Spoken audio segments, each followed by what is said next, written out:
JJM ಕಳಪೆ ಕಾಮಗಾರಿಯನ್ನ ನಿಲ್ಲಿಸಿ ಗುಣಮಟ್ಟದ ಕೆಲಸ ಮಾಡಿ ಕೆಆರ್ಎಸ್ ಪಕ್ಷದ ವತಿಯಿಂದ ದೂರು. ರಾಯಚೂರು ಜಿಲ್ಲೆ ಮಸ್ಕಿ ತಾಲೂಕಿನ ಕೋಟೆಕಲ್ ಗ್ರಾಮದಲ್ಲಿ ಕೆಲವು ದಿನಗಳಿಂದ ಕೇಂದ್ರ ಸರ್ಕಾರದ ಮಹತ್ವಾಕಾಂಕ್ಷಿ ಯೋಜನೆಯಾದ ಜಲಜೀವನ್ ಮಿಷನ್ ಯೋಜನೆ ಪ್ರಗತಿಯಲ್ಲಿ ಇದ್ದು, ಗುತ್ತಿಗೆದಾರರು ಮತ್ತು ಇಲಾಖೆ ಅಧಿಕಾರಿಗಳು ಅಂದಾಜು ಪುಸ್ತಕದಲ್ಲಿ ಇರುವ ಈ ಯೋಜನೆಯ ನೀತಿ ನಿಯಮಗಳನ್ನ, ಕಾಯ್ದೆ ಕಾನೂನುಗಳನ್ನ, ಸೂಚನೆಗಳನ್ನ ಪಾಲಿಸದೆ ತಮಗೆ ಇಷ್ಟ ಬಂದಂತೆ ಬೇಕಾಬಿಟ್ಟಿಯಾಗಿ ಆಳ ಮತ್ತು ಅಗಲದ ಮಾಪನ ಮಾಡದೆ ನೀರಿನ ಪೈಪುಗಳನ್ನ ಊರಿನ ಮುಖ್ಯ ರಸ್ತೆಯಲ್ಲಿ ಹಾಕ್ತಾ ಇದ್ದು, ಈ ಪೈಪುಗಳು ಅಲ್ಲಲ್ಲಿ ಹೊಡೆದು ಹಾಳಾಗಿ ಹೋಗಿದೆ ಮತ್ತು ಮನೆ ಮನೆಗೆ ಸಂಪರ್ಕ ಕಲ್ಪಿಸುವ ನಲ್ಲಿಗಳ ಪೈಪುಗಳು ಉತ್ತಮ ಗುಣಮಟ್ಟವಿಲ್ಲದ ಮತ್ತು ಶಾಶ್ವತವಾಗಿ ಬಾಳಿಕೆಗೆ ಬಾರದ ಪೈಪುಗಳನ್ನು ಹಾಕುತ್ತಿರುವುದು ಕಂಡು ಬಂದಿರುತ್ತೆ. ಈ ಕಾಮಗಾರಿಯನ್ನ ಆರಂಭಿಸುವ ಪೂರ್ವದಲ್ಲಿ ಕಾಮಗಾರಿಯ ನಾಮಫಲಕ, ಯೋಜನೆಯ ಗುರಿ ಉದ್ದೇಶ, ಇಲಾಖೆ ಮತ್ತು ಅಧಿಕಾರಿಗಳು ಮತ್ತು ಗುತ್ತಿಗೆದಾರ ವಿಳಾಸ ಮತ್ತು ಸಂಪರ್ಕ ಸಂಖ್ಯೆ ಹಾಕದೆ ತಮಗೆ ಮನಬಂದ ಹಾಗೆ ಕಾಮಗಾರಿ ಆರಂಭಿಸಿರುತ್ತಾರೆ. ಈ ಕಳಪೆ ಕಾಮಗಾರಿಯಿಂದ ಸಾರ್ವಜನಿಕರ ಕೋಟ್ಯಾಂತರ ರೂಪಾಯಿ ಪೋಲು ಆಗ್ತಾ ಇರುವುದನ್ನು ಗಮನಿಸಿದ ಕೆಆರ್ಎಸ್ ಪಕ್ಷದ ಸೈನಿಕರು, ಗುತ್ತಿಗೆದಾರರು, ಅಧಿಕಾರಿಗಳು ಮತ್ತು ಇಲಾಖೆಗೆ ಸಂಪರ್ಕ ಮಾಡಿದ್ರೂ ಪ್ರಯೋಜನವಾಗಲಿಲ್ಲ. ಈ ಕಾಮಗಾರಿಯಲ್ಲಿ ಅಧಿಕಾರಿಗಳು ಮತ್ತು ಗುತ್ತಿಗೆದಾರರು ಶಾಮೀಲಾಗಿರುವ ಸಂದೇಹ, ಅನುಮಾನ ಮೂಡ್ತಾ ಇದೆ. ಕೆಳ ಹಂತದ ಗುತ್ತಿಗೆದಾರಿಗೆ ಕಳಪೆ ಕಾಮಗಾರಿಯನ್ನು ನಿಲ್ಲಿಸಿ ಊರಿನ ಎಲ್ಲಾ ಮನೆಗಳಿಗೂ ಗುಣಮಟ್ಟದ ಸಂಪರ್ಕ ವ್ಯವಸ್ಥೆ ಕಲ್ಪಿಸಿ ಎಂದು ಪ್ರಶ್ನೆ ಮಾಡಿದಾಗ ಅವರು ಕೆಆರ್ಎಸ್ ಪಕ್ಷದ ಮುಖಂಡರಿಗೆ ಜೀವ ಬೆದರಿಕೆ ಹಾಕಿರುವುದು ಅವಾಚ್ಯ ಶಬ್ದಗಳಿಂದ ನಿಂದಿಸಿರುವುದು ಕಂಡುಬಂದಿದೆ. ಈ ವಿಷಯವಾಗಿ ಎಲ್ಲ ಹಂತದ ಅಧಿಕಾರಿಗಳಿಗೆ ಸಂಪರ್ಕಿಸಿದಾಗ ಅಧಿಕಾರಿಗಳಿಂದ ಸೂಕ್ತ ರಕ್ಷಣೆ ಮತ್ತು ಮಾಹಿತಿ ಸಿಗದಿರುವುದು ವಿಪರ್ಯಾಸ ಎಂದು ದೂರಿದ್ದಾರೆ. ಎಲ್ಲ ಸದರಿ ದೂರಿನ ವಿಷಯಕ್ಕೆ ಸಂಬಂಧಪಟ್ಟಂತೆ ಕಳಪೆ ಕಾಮಗಾರಿಯನ್ನು ನಿಲ್ಲಿಸಿ ಹೊಸದಾಗಿ ಗುಣಮಟ್ಟದ ಕಾಮಗಾರಿಯನ್ನು ಪುನರ್ ನಿರ್ಮಿಸುವುದು, ಲೋಪದೋಷವೆಸಗಿದ ಅಧಿಕಾರಿಗಳು ಮತ್ತು ಗುತ್ತಿಗೆದಾರ ಮೇಲೆ ಸೂಕ್ತ ಕಾನೂನು ಕ್ರಮ ವಹಿಸಿ ಗುತ್ತಿಗೆದಾರ ಲೈಸೆನ್ಸ್ ರದ್ದುಪಡಿಸಿ ಅಧಿಕಾರಿಗಳ ಮೇಲೆ ಮೊಕದ್ದಮೆ ದಾಖಲಿಸಿ ಕಾಮಗಾರಿಗೆ ಸಂಪೂರ್ಣ ನ್ಯಾಯ ಒದಗಿಸಿಕೊಡಬೇಕು ಅಂತ ಕೆಆರ್ಎಸ್ ಪಕ್ಷದ ವತಿಯಿಂದ ಮಾನ್ಯ ಸಹಾಯಕ ಕಾರ್ಯನಿರ್ವಾಹಕ ಅಧಿಕಾರಿಗಳು, ಗ್ರಾಮೀಣ ಕುಡಿಯುವ ನೀರು ಮತ್ತು ನೈರ್ಮಲ್ಯ ಇಲಾಖೆ ಉಪ ವಿಭಾಗ ಮಾನ್ವಿ ಹಾಗೂ ಮಾನ್ಯ ತಹಸೀಲ್ದಾರರು ಮಾನ್ವಿ ಇವರಿಗೆ ಕೆಆರ್ಎಸ್ ಪಕ್ಷದ ವತಿಯಿಂದ ದೂರನ್ನ ಕೊಟ್ಟಿದ್ದಾರೆ. ಏನಾಗ್ತಾ ಇದೆ ಏನಿಲ್ಲ ಅನ್ನೋದನ್ನ ನೀವು ಅದನ್ನ ಫಾಲೋ ಅಪ್ ಮಾಡಿದ್ರೆ ಅದನ್ನ ಜನರಿಗೆ ಆಗಿರ್ಬೋದು, ದೂರದಾರರಾಗಿರ್ಬೋದು, ಯಾವುದೇ ಸಂಘ ಸಂಸ್ಥೆಗಳಾಗಿರ್ಬೋದು ಮಾಹಿತಿ ನಿಮ್ಗೆ ಸಪೋರ್ಟ್ ಮಾಡ್ತಾರೆ. ಅದು ಬಿಟ್ಟು ನೋಡೋಣ, ಕೇಳೋಣ, ಮುಂದ್ ವಾರ ನೋಡ್ತೀನಿ, ಇನ್ನೊಂದು ತಿಂಗಳು ನೋಡ್ತೀನಿ ಅನ್ನೋದಾದ್ರೆ ಅಲ್ಲಿ ಏನಾದ್ರು ಅನಾಹುತಗಳಾದ್ರೆ ಅದಕ್ಕೆ ಯಾರು ಕಾರಣ? ಸಾರ್ವಜನಿಕರ ಅಥವಾ ತೆರಿಗೆ ದುಡ್ಡು, ಕೋಟ್ಯಾಂತರ ರೂಪಾಯಿ ತೆರಿಗೆ ದುಡ್ಡು ಅಲ್ಲಿ ಹಾಳಾಗ್ತಾ ಇದೆ, ಪೋಲ್ ಆಗ್ತಾ ಇದೆ ಅಂತೇಳಿ ನಾವು ಪ್ರಶ್ನೆ ಮಾಡುವಾಗ ಅಲ್ಲಿ ಯಾರೋ XYZ ಪರ್ಸನ್ ಬಂದ್ಬಿಟ್ಟು ನಮ್ಮವ್ರ ಮೇಲೆ ಈ ತರದ ಅವಾಚ್ಯ ಶಬ್ದ, ನಾನು ಅವ್ರ ಮನೆ ಪ್ರತ್ಯೇಕವಾಗಿ ವೈಯಕ್ತಿಕವಾಗಿ ಅವ್ರ ಮನೆ ಏನಾದ್ರು ವಿಚಾರಕ್ಕೆ ಹೋಗಿದ್ವಿ, ನಾವು ಹೋಗಿದ್ವೇನ್ರಿ ಸರ? ನಿನ್ನೆ ನೋಡಿದ್ರ ಆ ವಿಡಿಯೋನ ನೀವು? ಅಲ್ಲ ಸರ್, ನಿನ್ನೆ ಆ ವಿಡಿಯೋ ನೋಡಿದ್ರೆ ನೀವು ಏನಾಗಿದೆ ಏನಿಲ್ಲ ಅನ್ನೋದು ಗಮನಿಸಿದ್ರೆ ಒಂದ್ಸರಿ ಆದ್ರು? ಗಮನಿಸಿದಾದ್ಮೇಲೆ ಈಗ ಏನ್ ತಗೊಳ್ತಾ ಇದ್ರಿ ಆಕ್ಷನ್? ಅಥವಾ ದೂರು ಕೊಟ್ಟ ಮೇಲೆ ಆಕ್ಷನ್ ತಗೊಳ್ತೀರಾ, ಅಥವಾ ನೀವಾಗೇನೆ ಖುದ್ದಾಗಿನೇ ಈ ತರ ಪ್ರಕರಣ ನಡೆದಿಂದಾಗ ಭೇಟಿ ಕೊಟ್ಟು ಅದು ಏನು ಸರಿಪಡಿಸುವಂತ ಕೆಲಸವನ್ನು ಮಾಡ್ಬೇಕು ಅನ್ಕೊಂಡಿದ್ದೀರಾ? ದೂರು ಬರತನ ನಿಮ್ಗೆ ಯಾವ್ದು ಅಳ್ಳಾಡಲ್ಲ ಅನ್ಸುತ್ತಲ್ವಾ? ಅದೇ ಮತ್ತೆ ದೂರು ಕೊಟ್ಟಾದ್ಮೇಲೆ ನೋಡೋಣ, ಮಾಡೋಣ. ಆಮೇಲೆ ನಿಮ್ಮ ಕೆಳ ಹಂತದ ಅಧಿಕಾರಿಗಳು ಸಾರ್ವಜನಿಕರ ಸೇವಕರ ಅಥವಾ ಅವರು ಮನೆಗೋಸ್ಕರ, ತಮ್ಮ ಹೆಂಡತಿ ಮಕ್ಕಳಿಗೋಸ್ಕರ ಇದಾರ ಸರ್? ಯಾಕೆ ಹೇಳ್ತಾ ಇದೀನಿ ಅಂತಂದ್ರೆ 2-3 ದಿನಗಳಿಂದ, ಒಂದು ವಾರದಿಂದ ಆ ಸಂಬಂಧಪಟ್ಟ ವಿಚಾರವಾಗಿ ಮಾತಾಡೋಣ ಅಂತಂದ್ರೆ ಸಂಪರ್ಕ ಮಾಡಿದ್ರೆ ಕಾಲೆತ್ತುವಂತ ಪರಿಸ್ಥಿತಿಲೇ ಇಲ್ಲ ನಿಮ್ಮ ಅಧಿಕಾರಿಗಳು. ಅದನ್ನೇ ಕೇಳ್ತಾ ಇದೀನಿ. ಅವ್ರೇನು ಸಾರ್ವಜನಿಕ ಅಧಿಕಾರಿಗಳ ಅಥವಾ ತಮ್ಮ ವೈಯಕ್ತಿಕವಾಗಿ ಕೆಲಸ ಮಾಡಕ್ ಇದಾರ?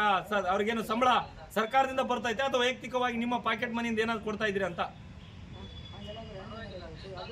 ನೀವು ಮೊದಲ ಹಂತದಲ್ಲಿ ನಿಮ್ಮ ಕೆಳ ಹಂತದ ಅಧಿಕಾರಿಗಳು ಯಾರ್ಯಾರಿದ್ದಾರೆ ಅವರಿಗೆ ಮೊದಲವಾಗಿ ಸಾರ್ವಜನಿಕರು ಯಾರೇ ಕರೆಗಳನ್ನು ಮಾಡಿದಾಗ ಅವರು ಕರೆಗಳನ್ನು ಸ್ವೀಕರಿಸಿ ಅವರಿಗೆ ತಕ್ಕದಾದಂತ ಉತ್ತರ ಕೊಡೋದು, ಫಸ್ಟ್ ಆಫ್ ಆಲ್ ರೆಸ್ಪಾನ್ಸ್ ಮಾಡೋದಂತ ಕಲೆ ಕೇಳ್ರಿ ಅವರಿಗೆ.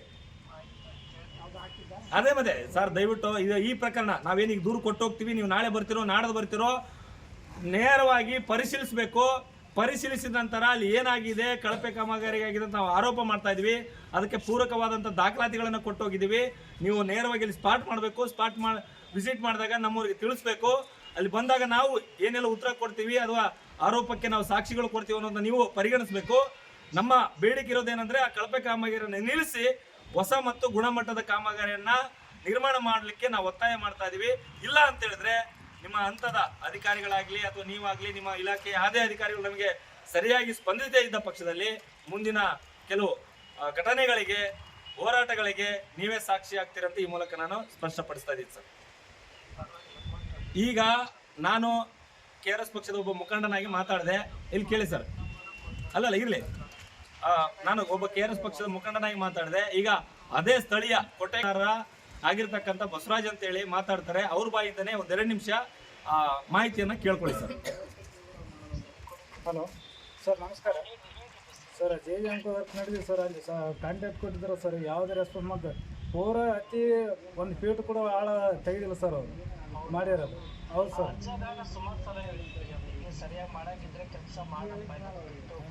ಹ್ಞೂ ಸರ್.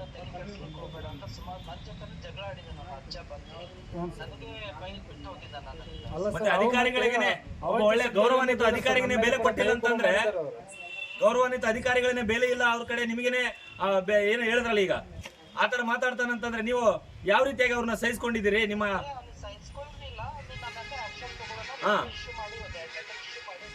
ಅವ್ರ ಲೈಸೆನ್ಸ್ ಕ್ಯಾನ್ಸಲ್ ಮಾಡಿ ಸರ್, ಸರಿ ಆಗ್ತಾರೆ. ಲೈಸೆನ್ಸ್ ಕ್ಯಾನ್ಸಲ್ ಮಾಡಿ. ನಿಮ್ಮ ಹತ್ರ ಇದು ಇರ್ತಲ್ಲ ಅಧಿಕಾರಿ, ಯಾರು DC ಮಾಡ್ಬೇಕಾ, ಯಾರು ಮಾಡ್ಬೇಕು ಅದನ್ನ? ಮಾತಾಡಪ್ಪ, ಏನಂತ ಇನ್ನೂ ಸ್ಪಷ್ಟವಾಗಿ ಹೇಳು. ಸರಿ ಸರ್, ಅದು ನೋಡಿ ಕೇಸ್ ನಮಗೆ ಅದು ಹೆಂಗಿದ್ರು ಅವರು ಅದೇನು ಮಾಡ್ಬೇಕು ಸರ್. ಅವ್ರ ಲೈಸೆನ್ಸ್ ರದ್ದು ಮಾಡ್ಬೇಕು ಸರ್ ಅವ್ರದ್ದು. ಯಾಕಂದ್ರೆ ಅವ್ರು ಯಾವುದೇ ಕಾರಣಕ್ಕೂ ಗುಣಮಟ್ಟದಲ್ಲಿ ಮಾಡ್ತಕ್ಕಂಥವ್ರು ಕಾಮಗಾರಿನೇ ಮಾಡಲ್ಲ ಸರ್ ಅವರು.